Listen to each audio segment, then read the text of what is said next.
Hi guys, Super Panther here, and I want to discuss you about the Oscar nominations that were announced this week. I'm not really happy about it. I'm really not. For three reasons. One, there's barely any love for Rocket Man other than the obvious original song because it was clearly going to be there. But it should have gone like so many other things that should have been nominated. Like the best example, Taron Egerton. He was nominated for a Golden Globe, Critics' Choice, and I believe he was nominated for a SAG, and I believe BAFTA. But Oscars, nah, let's forget about him. Let's forget about him because he didn't lip sync like Rami Malek did. But Taron Egerton captured the part of Elton John so perfectly, and he sang like Elton John too. So I don't understand why they would nominate him. I really don't. Other than the fact that, it came out in May. It's a little too early in the season for the Oscars to recognize. And, another big snub for Best Actor. No Adam Sandler. Oh, no. I take that back. Nothing for Uncut Gems. There's nothing at all. It's completely shut out. It's like the best A24 movie of the year. And, in fact, there's nothing for A24. Huh, that's odd. But nothing for Uncut Gems. No Best Editing. No Best Score. No Best Screenplay, no Best Director for the Safdie Brothers, and no Adam Sandler. Oh my god, this is so infuriating. They snub Adam Sandler so many times, especially snub for Punch Drunk Love, and Reign Over Me and Funny People. I can understand why, even though he was great in those movies, I wish he'd been nominated, and no Uncut Gems. It is what is it going to take for the Oscars to take Adam Sandler seriously? And even people like me, who hate Adam Sandler in a lot of comedies, love him in all these dramas, especially in films like Uncut Gems and Punch Drunk Love. And it's so infuriating that Adam Sandler still gets snubbed. And especially for Uncut Gems, who is so great. It's like, I don't even see Adam Sandler. I see this greedy man who has an obsession with gambling. And Adam Sandler playing him perfectly. And, another person. Lupita Nyong'o for Us. I've never seen anyone play like a double role that great since Nicolas Cage in Adaptation. Lupita Nyong'o gives perhaps her best performance in her career, and she doesn't get anything, especially she had to play off two people so perfectly. It's really astounding. And, and here's a big one for me that's really upsets me. Avengers Endgame. Nothing. Other than visual effects, which is obvious, like a pitiful nomination, nothing. And you probably think, Brett, you should expect that. They don't like to nominate comic movies. No, but they love to nominate highest grossing movies of all time. Number one highest grossing movies of all time. Titanic, my favorite movie of all time. Highest grossing of all time. Got all these Oscar nominations and wins, rightfully so. Avatar, even though I wasn't a big fan of Avatar, it managed to outgross Titanic. So James Cameron managed to outgross himself. And Avatar gets so many Oscar nominations, including Best Picture. And at this point, we think it'd be impossible for any movie to top James Cameron. But then here comes Avengers Endgame, the movie that did the impossible. It achieved that. And the Academy are like, wait a second. And that was just another one of those movies with men in tights and capes. Yeah, just one of the best visual effects nominations. Probably not an important film anyway. But Avengers Endgame is one of those, ambitious projects. It's like a concluding chapter to everything we've been watching for 11 years. It's a conclusion to two of the biggest heroes in the MCU. And there's so much dramatic tension between characters. Martin Scorsese. And it just really astounds me that, the Academy still has a stupid bias towards comic movies. Yes, they nominated Joker for 11 nominations. I'm happy they nominated Joker, but I expected Joker to get in because, it's a kind of movie that kind of fits their agenda. And that's all they nominate. They only nominate movies that fit their agenda. They don't care, what the quality of a movie is, what people are saying about a movie. All they care is is Meryl Streep in it? Okay, let's nominate that. Does it talk about gay people being gay? Okay, let's nominate that. Does it contain people having AIDS? Okay, let's nominate that. They just blindly nominate any movie that contains anything that appeals to them, and it really sickens me. and I'm so sick of it, and it really needs to stop. I am so sick of it. I'm really sick of it. But on the plus side, Rian Johnson is now an Oscar nominee. And Antonio Banderas is now an Oscar nominee too. And Joaquin Phoenix might finally win an Oscar. And he's my pick to win Best Actor. And I hope he wins. So there's that. And I hope Joe Pesci wins, but it's probably going to go to Brad Pitt. Okay. Alright, enough of that. About that. Let's get some questions, shall we? Alright. First question comes from Meadowland 2004. Have you seen Fast Food Nation, directed by Richard Linklater? Nope, no comment. Sorry. Okay, next question comes from Mick Psychopath the Legend. Hey, Mick Rock. What was the worst movie theater experience you have had? Oh my god, I am so glad you asked me that. Okay, so last year I was watching Jon Favreau's Lion King with my cousins. A letdown of a movie. We heard, like, some, like, loud thumping going on, and we had no idea what it is, but then we realized it's two little girls, so, like, just playing around in the auditorium, just jumping and stomping and kicking. And they're constantly, like, swinging around bars, they're just swinging around, just playing around, they're acting like it's their own playground, and their dumbass mother doesn't do anything until 3 minutes later. I'm like, lady, can you do something about your kids? We're trying to watch a movie. So yeah, there's that, and also same movie. There was these people, like, sitting behind us, and I think I smell pot coming from those guys. That's what it smells like. It smelled like pot, like clear as day, smelled like pot. And there was, like, just talking amongst each other and just laughing at everything they see, and I'm hearing, like, talks, like, conversations, and I'm like, and they were like, oh, is that Seth Rogen? And I'm just like, yes, that's Seth Rogen, can you please shut up? And then as soon as the credits started, the end credits played, I'm hearing, like, them yelling. They were, like, yelling. I was like, what the fuck is going on there? So yeah, there was that theater experience. Alright. Nintendo Switch Gamer Dude asks, what are your thoughts on Pokemon Sword and Shield and the upcoming expansion packs? I've not played Pokemon Sword and Shield. I just got a Switch last month. Great Black Friday deal on eBay. $249. Hell yeah, and it's refurbished too. The only game I got so far is Smash Ultimate. And right now I'm on a budget. Hopefully I will get more games. And right now I'm in the middle of, ask me a Pokemon related question. Right now I'm in the middle of, playing through all the generations and every game in each generation. And right now I'm in the middle of Gen 2. Oh, by the way, I took down Whitney's Miltank on my first try. You gotta use a fire type. See that right there? I don't know if you can see it. That paper right there, that's a list of Pokemon types and what's strong against what. Yeah. But I will say this about Pokemon Sword and Shield. Please tell me it's a joke. Is Game Freak really going Destiny on this series? It's like they knew people had some things to say about it. So it's like an unfinished game. And you decided to create some expansions to, like, complete it. Doing the same bullshit as Destiny. What are you doing, Game Freak? Is it? I swear, if this is the fate of the Pokemon franchise that's going from here on, I'll be upset. I'll be really upset if this is where it's going. Alright. Aaron Kramers asks, what are your thoughts on the 2020 election? Okay.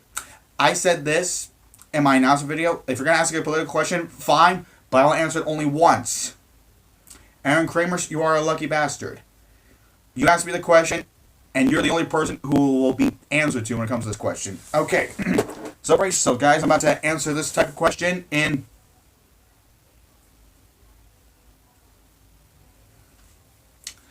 I'm voting for Donald Trump to win the second term this election.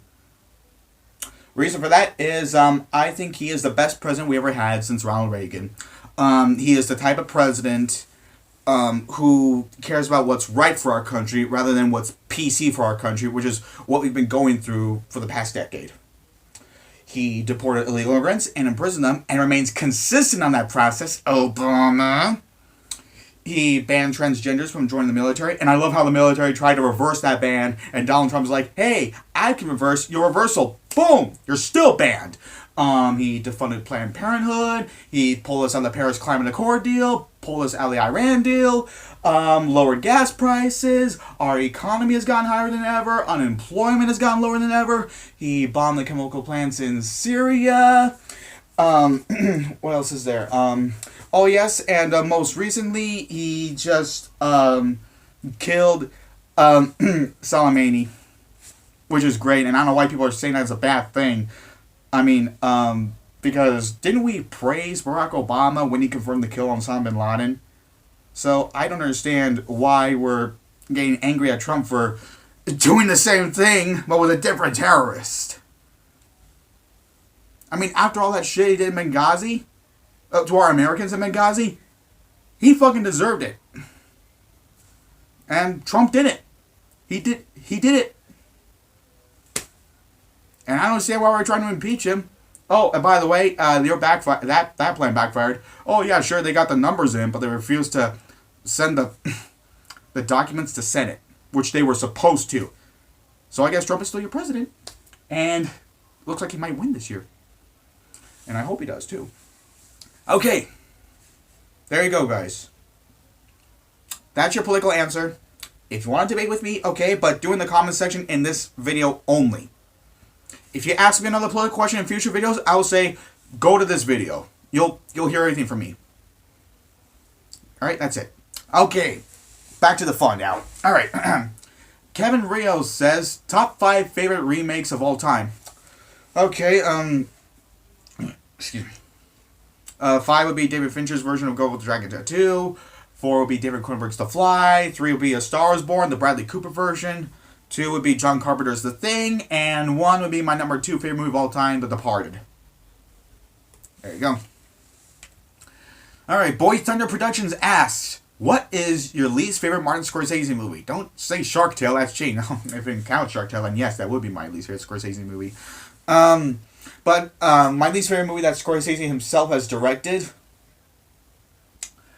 I would say Boxcar Bertha. It's one of his earliest films. I believe it was his second movie after Who's That Knocking on My Door. I find that movie to be a big doll fest. It was just like a boring road trip movie. You got a good cast of Barbara Hershey, and you got sorry, and you got John Carradine in it.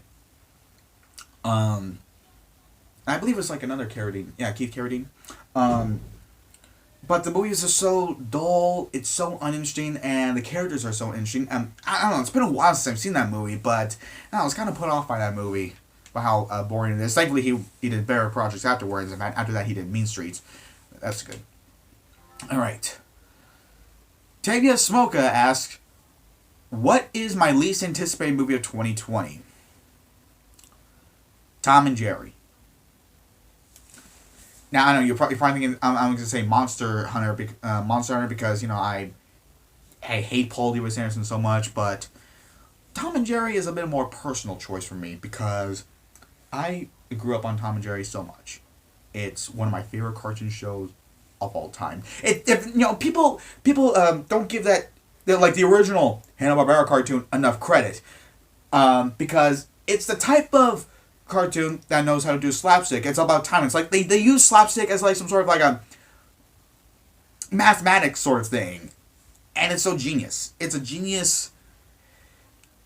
It's like a genius way of how to write a slapstick. Of course, kids will just watch it like, yay, it's fun, slapstick. And of course, me growing up now, I realize the genius behind it, and I love it more than ever. And I love it just a slightly bit more than Looney Tunes. And I'm a big fan of Looney Tunes. And of course, me as a kid, I saw that piece of shit movie from 1990. Well, of course, I wasn't born in 1992, but I bought the VHS tape from Walmart as a kid. And even as a kid, when I heard them speaking, I was like, it was kind of like a shocking thing. And I don't know if I didn't know if I really liked it or just disliked it. Of course, now I dislike it. But And I'm one of those hardcore Tom and Jerry fans who believes, yes, there is potential for a movie. There is potential to make a good Tom and Jerry movie. When I heard they're doing another one, like another attempt on Tom and Jerry, I'm like, okay, yes, this could be good. But then I saw the premise of it, the cast, Chloe Grace Moretz, and I was like, okay, are you going to put Tom and Jerry as like side characters again? You're not doing that. Don't do that again. And then they got Tim Story to direct. I was like, you're fucking dead. This movie's so fucking dead to me. Like, of all the directors, you get Tim Story. Yeah, that guy who did the 2 Fantastic Four movies with Jessica Alba, and the 2 ride-along movies, and that piece of shit Shaft movie. Let's get him. I'm sure he would do a great job at Tom and Jerry, right? No! So yeah, that's my least anticipated movie 2020. Alright. Ibarra Studios asks, what was my favorite moment in Flicks with the Dicks? My favorite moment is when Jerome and I, ripped apart Rob Zombie's Halloween 2 for how much it, not only was it so disloyal to the series, but it's like an awful, distasteful excuse of a horror movie. And Jerome and I, we just like ripped that movie to shreds, and how much we hate that movie, and how much we hate Rob Zombie for trying to butcher that franchise, and for being a complete hypocrite for what he did with his first remake. I wasn't exactly a fan of that, but had good ideas on paper. So yeah, there you go. That's my favorite moment of Flicks with the Dicks. Alright. Sean Reviews asks, what do you think of the Sonic series? Oh, because my name is Super Fan 3. Like, I love Sonic the Hedgehog. Even though the franchise as a whole has been going like a rocky up and down pathway. Well, to be quite fair, even in the days when Sega was making consoles, Sonic had a hit and miss track record too. 3D Blast. But the first Sonic on the Genesis, I find to be, while fun and how innovative it was, I find to be a bit dated. Because of all the levels, other than of course, the iconic Green Hill Zone, kind of take away the, what the game was supposed to be about. It's also about, like, fast-paced speed, right? And Marble Hill Zone and Labyrinth Zone. It didn't make it fun. But Sonic 2 and 3 were great improvements on the first game. Especially Sonic 3 and Knuckles, that is. And I kind of prefer the Knuckles version of Sonic the Hedgehog too. Anyway, Sonic CD might be my favorite Sonic game. I'll have to think really hard about that one. But I love the shit out of Sonic CD. I have it on the Sonic Gems collection on GameCube. I remember, like, spending hours on Sonic Spinball. It's a fun little waste of time. And it's just a fun waste of time. I spent hours on it. It's Sonic and Pinball. I love it. I really love it. I do like Sonic Adventure 2, although it has some pretty bad voice acting, and I'm not a fan of the Tails missions. Well, I kind of do like the Knuckles, missions where I'm searching for the Chaos Emeralds. Sonic 06, I own it. Holy shit, it's so fucking terrible. What was I saying? But for me, the best part about Sonic is the Archie comics. Mainly for one thing, I think Sonic and Sally are the best video game couple ever. Yes, it counts because it has Sonic in it, and the comics are licensed and endorsed by Sega, so it counts as a video game couple. Sonic and Sally are my favorite video game couple because they spend so much time together. Like, the dialogue these two share makes me forget that I'm watching, like, anthropomorphic animals, or how you pronounce it, speaking. It's like I'm watching a real couple. And the fan series that Jay Foxfire, I think that's how you pronounce the username, created a series known as Sonic and Sally Married Life. I love it. I love it so much. Even though it's fan-made, it pays tribute to how much, Sonic and Sally are as a couple. I love it so much. And, it just makes me appreciate how much I love Sonic and Sally so much. So yeah, there you go. That's my reason for that. And that's my Q&A video, guys. I gotta go to work soon, and I'll see you guys next week. If you got any questions, put in the comments below. Alright? 1 question per video. Alright, and that's it for now, and I'll see you guys next time.